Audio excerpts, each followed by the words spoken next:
kita ada bagi ya. Yang sudah dulu, bulan sudah ada tak? Risalah. Ada bagi kan? Hah? Tak ada bagi ya? Oh, rasanya tak ada ya? Oh, tak silap saya ada itu. Ini sambungan yang telah lalu ya, tanda-tanda akhir zaman ya, yang pernah diceritakan oleh Rasulullah sallallahu alaihi wasallam.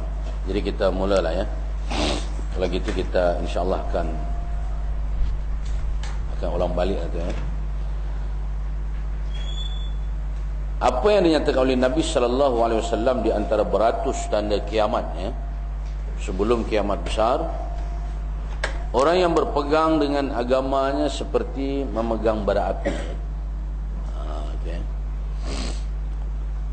An Anas radhiyallahu an qala Rasulullah sallallahu alaihi wasallam yaj'al an-nas zaman as-sabir fihim ala dinihi kal qabid ala al-jamri.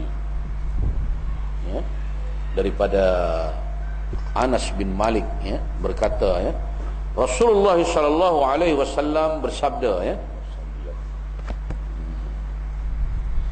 akan datang kepada umatku suatu zaman ya, zaman ni masalah, di mana orang yang berpegang kepada agamanya laksana menggenggam bara api ya. Maksud di sini ialah zaman yang sangat mencabar ya kepada umat Islam lah. Kalau nak mengamalkan ajaran Islam, ajaran agama Allah ni, dia terpaksa menghadapi kesusahan, kepayahan, rintangan, petualang ya,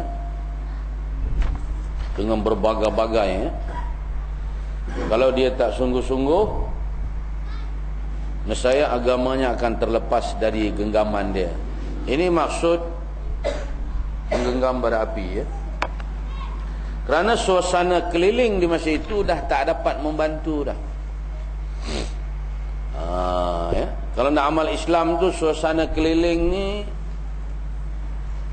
ya, kebanyakan manusia tak mau dengan Islam ni, dimusuhi Islam tu. Jadi kerana itu kalau nak amal, misalnya katalah kita ni ya, kita tahu halal haram. Contohnya bukan babi itu je haram. Di antaranya katalah riba ya. Wa harramahar riba. Riba itu diharamkan oleh Allah. Ya, di antara dosa yang besar-besar ya, hanya dosa riba lah. Kalau kita amal riba ni, Tuhan isytihar perang. Ya, kalau minum whisky, brandy, marcin, mahaguru, jiniwalka, belum siap perang lagi. Menyundal di cekirot no, jumpa bosia ke bohjan ke bohjin ya, tak isytihar perang lagi. Tapi riba ni bermakna kamu memerangi Allah dan Rasul. Soalnya kita tahu hal ni, manusia ni dia ada asas dia ya, dia perlu kahwin. Lelaki nak perempuan, perempuan nak lelaki, nak pakai motor, nak pakai kereta, nak ada rumah, macam-macam lah ya. Tentu kita menggunakan wang nak beli, malahan kita ni serba kekurangan. Tetapi di suasana keliling tu dah orang amal riba dah. Kalau you tak ikut sistem riba ni, alamat tak kahwin lah. Malahan sekali pinang makwa sekarang ni 7-8 ribu. Sekupang tak boleh kurang. Kurang sekupang memang tak jadilah. Terpaksa kita pinjam kooperatif.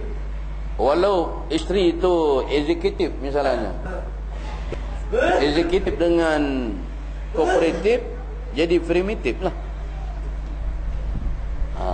Pinjam 10,000 bayar 20,000, riba lah nama dia. Yang ni suasana di keliling tu tak mau lagi pada Islam dah. Sistem haram ni dia amal. Terpaksa beli motor cara riba, rumah cara riba, semua riba. Semua orang tahu ni. Kalau andainya kita alang-alang ikut agama tadi, akhirnya terlepas. Terpaksalah kita secara sistem riba tu. Haram-haram lah peduli apa. Orang pun lagi lebih lagi. Bukan seorang je masuk. Kalau aku masuk, banyak lagi makmum belakang masuk. Peduli apa? Tu gitu ya. Ini maksud yang kata Nabi, memegang agama di masa itu umat aku macam menggenggam bara api. Terpaksa lah.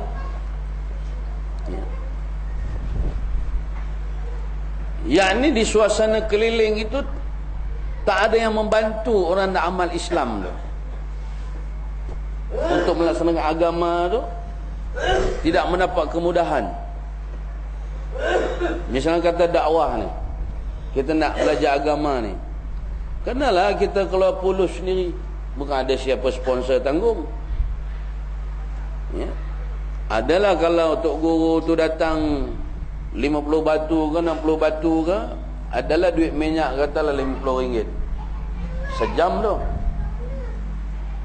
Ini nak perbandingan tau, bukan pasal saya ceramah ni, supaya kita faham. Tapi kalau untuk maksiat semua ada kemudahan. Contoh kita di Malaysia belanjawan yang lalu, umat Islam lebih 11 juta, hanya 200 juta aja peruntukan. Tapi untuk hahahu maksiat tu lebih 2 bilion. Belanjawan lebih 90,000 juta ya. Lebih 2,000 juta untuk hahahu tu. Kerana itu kalau tuan-tuan agak suara elok, pandai berjoget sikit, pandai inang sikit, pandai melawak, baik jadi penyanyi. Sebab jadi penyanyi ni mewah. Sekali panggil, sekali menyanyi 20,000 bayar. Bayar dulu tu 30,000. Kalau ulama penyanyi misalnya Ustaz Michael, misalnya Michael Jackson, 3 juta. Memang lebih punya. Tapi kau lah kau. Tapi kalau untuk maksiat tadi, menyanyi itu bukan sampai sejam. Ada ke orang menyanyi dijemput sejam tak berhenti? Oh Fatimah, oh Fatimah, oh Fatimah, sampai sejam. Gila babi punya penyanyi. Habis cun 3 minit nyanyi tu.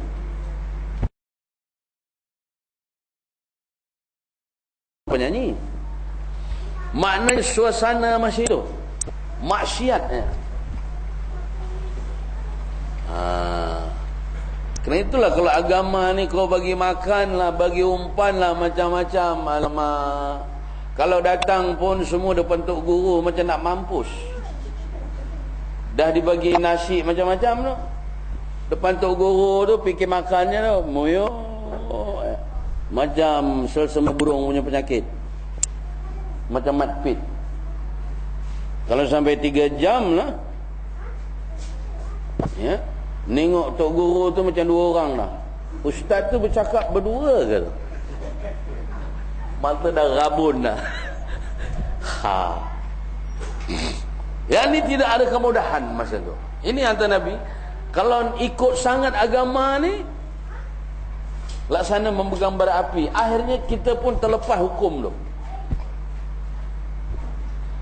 Ikut juga bermaksiat. Ya. Itu baru individu tu. Belum suruh orang lain lagi tu. Kalau kita di Malaysia ni, kalau kes surat khabar lah tengok. Kes bunuh, rompak, samun, rasuah, curi, pukul, macam-macam, jenayah banyak. Curi banyak setiap minit, kecuriannya ada. Itu yang report, yang tak report lagi banyak. Macam mana nak report kalau kita report ke polis pun, hilang motor, bukan kau dapat. Baik jangan report. Itu ya. Kalau hilang barang tu, report tu saja gatai kau nak pergi balai tu. Padahal bukan dapat. Malahan bila kita sebut suruhlah nak mengatasi kecurian, rompakan, samun ni, potong tangan misalnya. Kita suruh potong tangan. Kita cakap sepatah, dia orang cakap 10. Penghalang dia tu. Kalau you 10 patah, kamu diserang macam tebuan, dipatah-patah badan. Kalau kita nak juga potong tangan ni, penuhlah Sungai Gombak dengan sup tangan. Kepala otak dia begitu pula. Itu contohlah. Itu kalau kita suruh tu.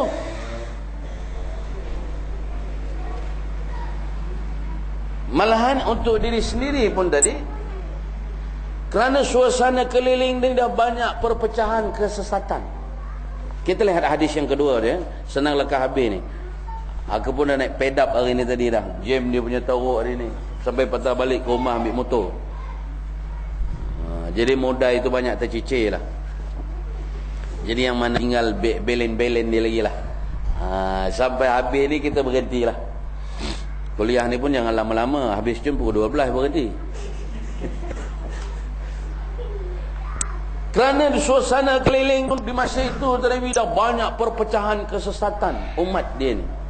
Sebagaimana hadis kedua ya, qala Rasulullah SAW, "Walladzi nafsu Muhammadin biyadihi la taftariqan ummati ala 73 firqah, wahidun fil jannah wa sintan wa 70 fil nar." Qila ya Rasulullah, "Man hum?" Qal al-jamaah. Itu hadis kedua ya. Sabda Nabi SAW, demi Tuhan yang diriku dalam kekuasaannya tetapi ya, umatku akan berpecah belah menjadi 73 golongan. Hanya satu golongan sahaja yang masuk syurga, dan 72 lagi akan masuk neraka. Ini confirm masuk neraka 72 ni. Sahabat bertanya, golongan mana yang selamat ya Rasulullah? Nabi SAW menjawab, mereka itu yang selamat adalah golongan jamaah, yakni ahli sunnah wal jamaah ya. Yang dimaksudkan jamaah di sini yang selamat ialah golongan yang berpegang teguh dengan Al-Quran dan sunnah, dengan pendirian para sahabat dan juga as-salafus salih, ataupun diistilahkan oleh para ulama, seluruh jumhur ulama, yakni golongan ahli sunnah wal jamaah yang mengikuti Al-Quran dan sunnah. Itu mana ahli sunnah wal jamaah. Lain pada itu, golongan lain pada itu, semuanya sesat. Semuanya jadi penghuni neraka ya. Kita lihat uraian itu kan. Jadi Nabi kata umat aku ni sesat 73 golongan. Confirm masuk neraka. Lebih-lebih lagi kita orang Selangor ni. Tak jauh dengan Paya Jaras ni. Kerana lepas pilihan raya yang lalu, Selangor saja diberitahu oleh Majlis Ugama Islam 60 ada ajaran sesat. Bukan calang-calangnya, juara seluruh Malaysia, Selangor ni.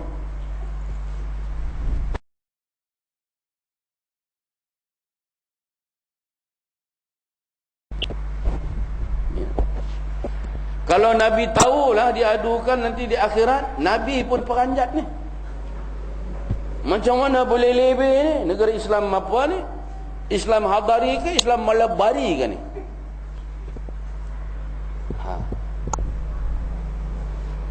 Pasal pusat Islam ni dia jaga ajaran sesat ni. Kerana itu dia tahu sampai 128 ya. Selangor ada 60. Yang tukang lapor tu pun sesat juga. Pasal mereka pun tolak Quran hadis, sesat jugalah. Yang di Paya Jaras hari tu diceritakan di surat khabar, berminggu cerita. Ajaran tu kemuncak, ajaran tu semayang ni niatnya. Kalau ada orang azan misalnya, Allahu Akbar, Allahu Akbar, lepas azan tu niat dah semayang dah. Kemuncak ajaran tu tak payah lagi niat, tak payah langsung semayang dah, niat pun tak payah dah. Kira makam dia begitu tinggi lah derajat dia. Tu ada orang tanya saya, apa hukumnya ustaz ni? Saya kata